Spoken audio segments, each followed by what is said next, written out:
Film की शुरुआत अन्ना नाम की एक खूबसूरत लड़की से होती है जो बेहतरीन तरीके से सेलो बजा रही है। कुछ ही देर बाद उसका सौतेला पिता पूरी तरह से नशे में धुत होकर वहां पहुंचता है। वह उसके पास बैठता है और उसके हाथ से सेलो छीन लेता है। फिर वह अन्ना को बिस्तर पर धकेलता है और उसे जोर से थप्पड़ मारता है। जब वह खुद को उसके ऊपर थोपने की कोशिश करता है तो वह उसे अपने पैरों से धक्का देती है। इससे वह उठ जाता है और गलती से एक नुकीली चीज पर गिर जाता है जिससे उसका गला कट जाता है। बूढ़ा विकृत व्यक्ति कुछ समय तक संघर्ष करता है, फिर अंततः अपनी उचित चोटों के कारण दम तोड़ देता है। अगले दृश्य में अन्ना को अदालत में लाया जाता है जहां वह बताती है कि उसका सौतेला पिता उसके साथ दुर्व्यवहार कर रहा था और उसने केवल आत्मरक्षा में उसे धक्का दिया था। हालांकि न्यायाधीश उसकी बात पर विश्वास नहीं करता है और उसे अधिकतम सुरक्षा सुविधा में 9 साल की सजा सुनाई जाती है। बाद में अन्ना को अन्य कैदियों के साथ सुविधा में लाया जाता है। अंदर उन्हें अपने कपड़े उतारने के लिए कहा जाता है और उन्हें नए कपड़े दिए जाते हैं। फिर कैदियों के पास जेल वार्डन फ्रैंक आता है। वह कहता है कि जब तक वे उसके आदेशों का पालन करेंगे तब तक वे ठीक रहेंगे। इसके बाद नए कैदियों को उनकी कोठरियों में ले जाया जाता है। अन्ना अपनी कोठरी में प्रवेश करती है और जेनी से मिलती है जिसके साथ वह कमरा साझा करेगी। बाद वाली बताती है कि वह 5 साल से यहाँ रह रही है और उसकी सजा अगले साल पूरी होगी। जेनी एक अंतर्मुखी लड़की लगती है जो अकेले समय बिताना पसंद करती है। हालांकि कई सालों के अलगाव के कारण वह तुरंत नई लड़की की सुंदरता की ओर आकर्षित हो जाती है। जब अन्ना सो जाती है तो वह उसे देखती है और खुद को खुश करती है। ओह भगवान, मुझे उम्मीद है कि हम इसे क्रिसमस के दिन रिलीज नहीं करेंगे। अगली सुबह सभी कैदियों को ताजी हवा लेने के लिए आंगन में लाया जाता है। जब अन्ना अकेले घूम रही होती है तो उसके पास कोड़ी नामक एक गिरोह का नेता आता है। वह अपना परिचय देती है और अन्ना को उन समस्याओं की सूची बनाना शुरू करती है जिनका सामना उसे अकेले रहने का फैसला करने पर करना होगा।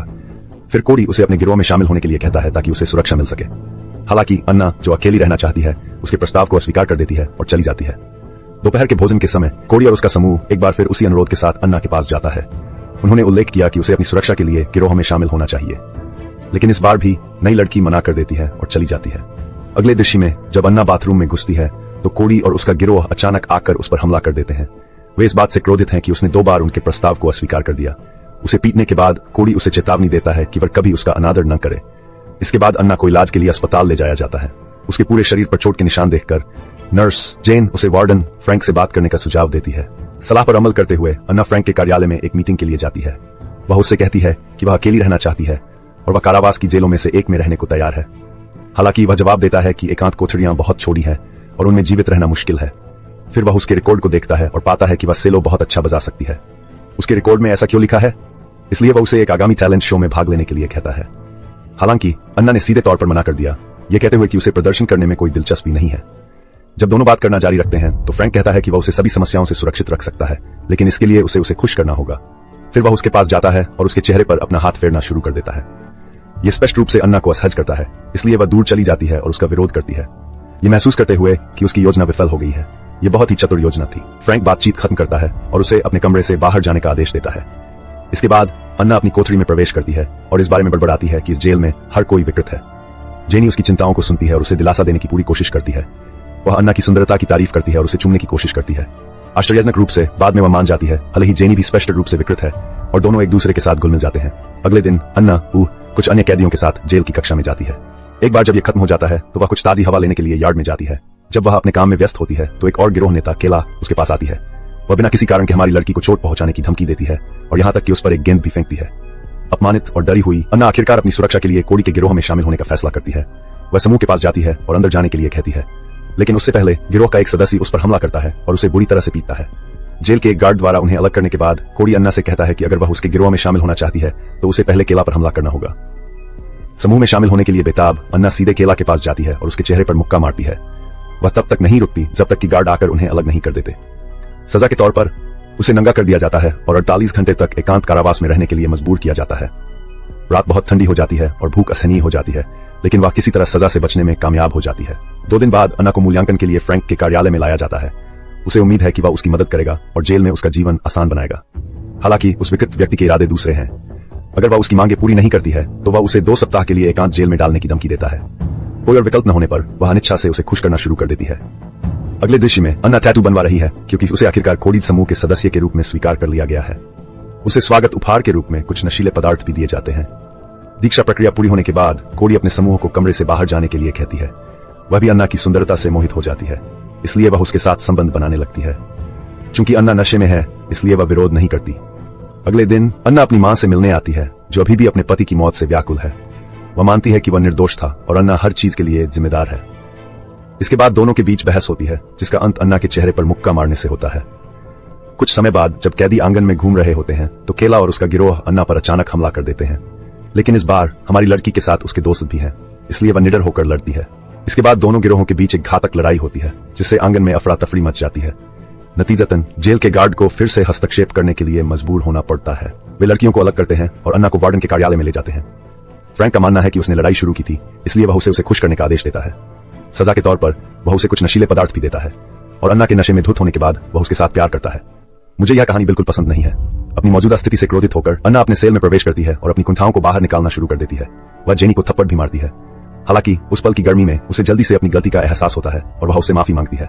बाद में वह कोड़ी के पास जाती है और कुछ और नशीले पदार्थ मांगती है।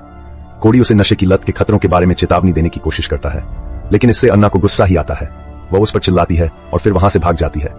अगले दृश्य में अन्ना आंगन में जेनी से बात कर रही होती है जब वह कुछ लड़कियों को ड्रग्स का इंजेक्शन लगाते हुए देखती है। हताश होकर वह उनके पास जाती है और थोड़ी सी रकम मांगती है। वह इसके बदले में पैसे भी देती है। एम के बहुत समझाने के बाद लड़कियों में से एक सहमत हो जाती है और अन्ना की नसों में एक सिरिंज इंजेक्ट करती है। इस बीच कोड़ी दूर से यह सब देख रही है। उसके चेहरे पर एक उदास भाव है। यह स्पष्ट है कि वह वास्तव में अपनी दोस्त के लिए चिंतित है। बाद में वह उसे उसके सेल में भिड़ जाती है और पूछती है कि वह नशेड़ी बनने की कोशिश क्यों कर रही है। जब अन्ना लगातार भयानक व्यवहार करती रहती है तो कोड़ी क्रोधित हो जाता है और उसे समूह से बाहर निकाल देता है। अब जब अन्ना किसी समूह से जुड़ी नहीं है तो वह हमलों के लिए कमजोर हो जाती है। शाम को जब वह नहा रही होती है, केला और उसके गिरोह ने उसे घेर लिया और उसकी पिटाई कर दी।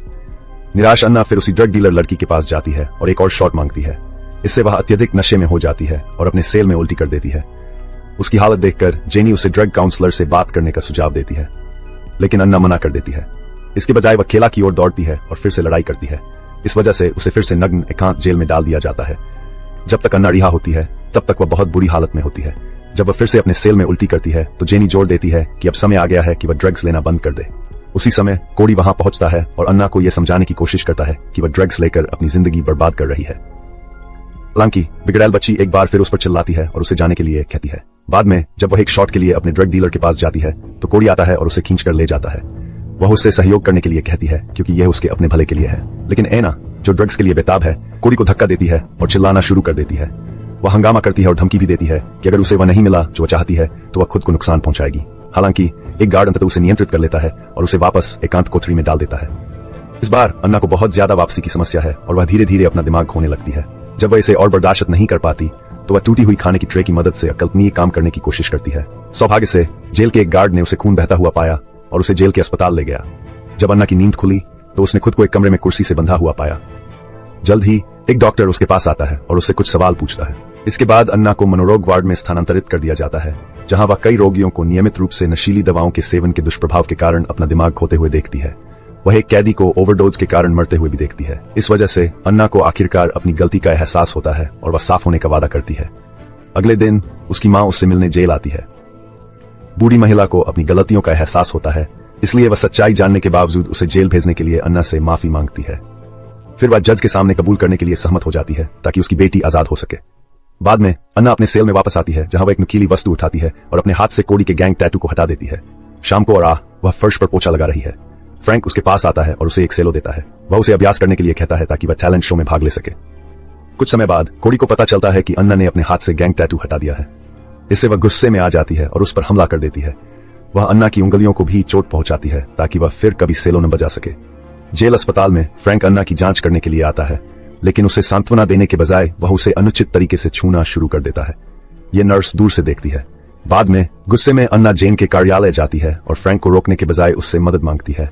वह कहती है कि वह हर दिन दुर्व्यवहार और उत्पीड़न से थक गई है। जेन को उसके लिए बुरा लगता है और वह मदद करने का वादा करती है, लेकिन दुर्भाग्य से फ्रैंक अपने कार्यालय से उनकी पूरी बातचीत सुन लेता है। चूंकि वह कुछ समय से अन्ना पर जासूसी कर रहा था, फिर वह एक कैदी को आदेश देता है कि वह जेन को खत्म कर दे, इससे पहले कि वह उसके खिलाफ कुछ कर सके।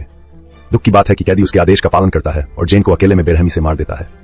जब अन्ना को इस बारे में पता चलता है तो वह टूट जाती है, लेकिन फ्रैंकेनहेन उसे इस बारे में भूल जाने और टैलेंट शो पर ध्यान केंद्रित करने के लिए कहता है। टैलेंट शो की बात करें तो अन्ना स्टेज पर जाती है और अपने सेलो के साथ शानदार प्रदर्शन करती है। मुझे लगा कि उसकी उंगलियां चोटिल हो गई हैं। यह दर्शकों में मौजूद हर किसी को मंत्रमुग्ध कर देता है, जिसमें कैदी और वार्डन भी शामिल है।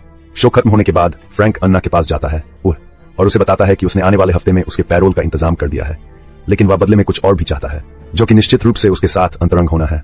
अन्ना जानती है कि वह उसे मना नहीं कर सकती, इसलिए वह बस उसकी मांगों को पूरा करती है। अगले दिन वह तय करती है कि अब बहुत हो गया, इसलिए वह कोड़ी के पास जाती है और वार्डन द्वारा उसके साथ की गई हर हरकत के बारे में बताती है। वह अब उसे नीचे लाना चाहती है और बाद वाला मदद करने के लिए सहमत हो जाता है। फिर कोड़ी उसे एक फोन देता है और उसे फ्रैंक के साथ अपनी अगली मुलाकात को रिकॉर्ड करने के लिए कहता है। अन्ना डरी हुई है क्योंकि उसे पकड़े जाने का डर है, लेकिन कोड़ी उसे यह कहकर प्रोत्साहित करता है कि यही एकमात्र तरीका है। अगले दृश्य में अन्ना हिम्मत जुटाती है और फ्रैंक के कमरे में जाती है। हमेशा की तरह वह उसे खुश करने के लिए कहता है, जो वह करती है, लेकिन इस बार वह चुपके से अपने फोन पर मुठभेड़ को रिकॉर्ड कर लेती है। पैरोल की सुनवाई के दौरान फ्रैंक अन्ना को धोखा देता है और अधिकारियों से कहता है कि वह जेल में रहने की हकदार है। जवाब में वह मोबाइल फोन निकालती है, फिर उनके पहले मुठभेड़ का वीडियो चलाती है। इस वजह से फ्रैंक को गिरफ्तार कर लिया जाता है और हिरासत में ले लिया जाता है, जबकि अन्ना को पैरोल मिल जाती है। फिर फिल्म कई सालों बाद की है, जहां हम अन्ना को एक संगीत समारोह में सेलो बजाते हुए देखते हैं। उसकी मां उसे गर्व से नम आंखों से देख रही है और फिल्म खत्म हो जाती है। इस तरह के और वीडियो के लिए सब्सक्राइब करें, चैनल की मदद करने के लिए नोटिफिकेशन चालू करें और लाइक करें। देखने के लिए धन्यवाद।